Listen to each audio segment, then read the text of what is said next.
Assalamualaikum warahmatullahi wabarakatuh. Di sini kami akan menjelaskan mengenai bubble sort. Mula-mula akan saya perkenalkan dulu anggota kelompok kami. Dimulai dari saya, Riri Andriani dengan NIM 1922 423345.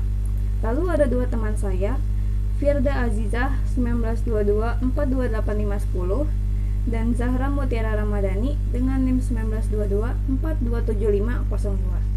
Langsung saja kita masuk ke materinya.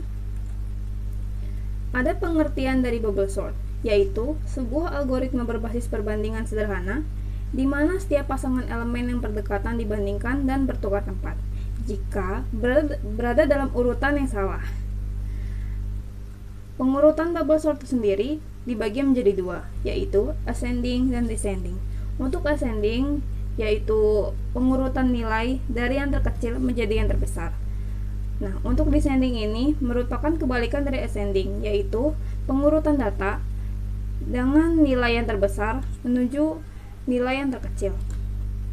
Selanjutnya, ada kelebihan dan kelemahan dari bubble sort ini. Untuk kelebihannya, metode bubble sort merupakan yang paling simpel. Lalu, metode bubble sort mudah dipahami algoritmanya. Untuk kelemahannya, pada saat mengurutkan data yang sangat besar, akan mengalami kelambatan luar biasa, atau dengan kata lain, kinerja memburuk cukup signifikan ketika data yang diolah jika data cukup banyak. Kelemahan lain adalah jumlah pengulangan akan tetap sama jumlahnya, walaupun data sesungguhnya sudah cukup terurut. Selanjutnya akan dibahas oleh Zahra.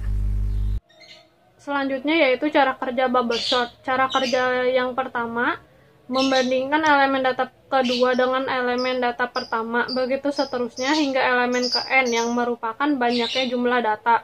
Kedua, bila nilai elemen data kedua lebih kecil dari nilai elemen data pertama, maka elemen data kedua menjadi elemen data pertama, begitu pula sebaliknya.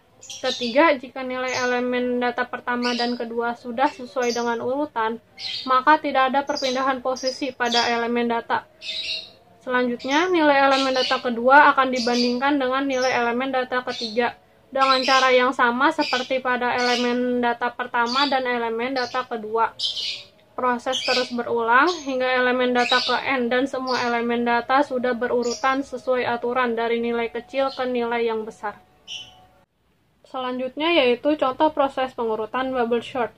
Dalam contoh proses pengurutan bubble sort ini, terdapat array 3, 7, 4, 2. Jika dilihat pada data 1, memiliki angka yang lebih besar daripada data 4. Oleh karena itu, posisi data 1 bertukar dengan data 4. Maka hasilnya menjadi 2, 3, 7, 4. Kedua, pada elemen data kedua, memiliki angka yang lebih kecil dari elemen data keempat. Maka proses yang ada terus berlanjut dan membandingkan lagi dengan elemen data ketiga dan elemen data keempat. Terakhir, pada elemen data ketiga memiliki angka yang lebih besar dari elemen data keempat, maka posisi data 3 bertukar dengan data keempat, yang hasilnya menjadi 2, 3, 4, 7. Dan array 2, 3, 4, 7 ini merupakan hasil akhir dari proses pengurutan bubble sort. Selanjutnya, di sini saya akan memberikan contoh penggunaan bubble sort pada C++. Berikut adalah source code yang digunakan. Pada baris kelima, di sini mendeklarasikan fungsi void bubble sort dengan menerima inputan R dan N yang bertipe integer. Pada baris ke-6, mendeklarasikan variabel I dan J untuk perulangan dan TMP untuk variabel penukaran sementara. Pada baris ke-7 dan 8, melakukan perulangan sebanyak N dan perulangan sebanyak nilai variabel N dikurangi I dan dikurang 1. Pada baris 9 sampai ke-13, cek kondisi jika nilai variabel R pada indeks ke J lebih besar dari nilai variabel R pada indeks ke J plus 1, maka melakukan penukaran nilai variabel. Pada baris ke-19, mendeklarasi variabel array N, I, dan J bertipe integer. Pada baris ke-20 sampai ke-21, melakukan input nilai dari user untuk variabel N yang digunakan sebagai jumlah data.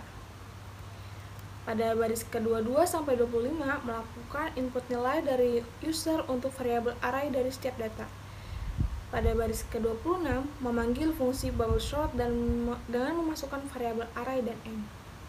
Pada baris ke-27 sampai 31, menampilkan hasil pengurutan bubble sort. Setelah itu di sini saya akan mencoba menggunakan programnya.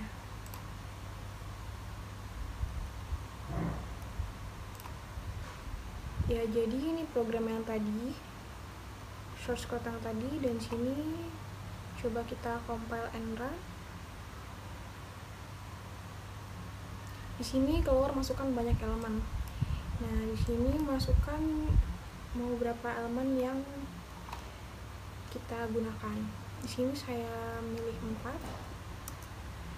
Untuk nilainya saya pilih 5, 4, 7 dan 8. Nah, di sini keluar hasil pengurutannya sebagai berikut, yaitu 4, 5, 7, 8. Sekian presentasi dari kami, kurang lebihnya mohon maaf. Wabillahi taufiq wal hidayah. Wassalamualaikum warahmatullahi wabarakatuh.